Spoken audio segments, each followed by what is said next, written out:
Bago nga matapos ang taon ay pinag-shopping ni Kalingap Rab si Kyla.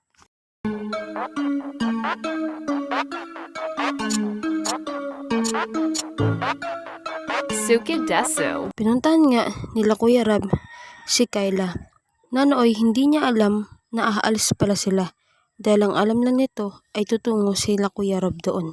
Ngunit hindi niya alam na ipapasyal pala at ipag-shopping ni Kuya Rab si Kyla. Kaya naman nagulat ito at dali-daling nagbihis.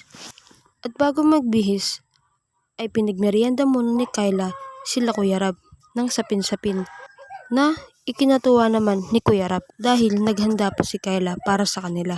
Pagdating nga nila sa mall ay pinapili na si Kyla sa kung anong gusto niyang bilhin. Grabe, dahil sa kabaitan at kasipagan ni Kyla ay maraming humahanga sa kanya. Kaya naman mas lalong nadadagdagan ang mga sponsors nito. Kaya naman Kyla, ipagpatuloy mo lang ang pagiging mabait at pagiging masipag mo.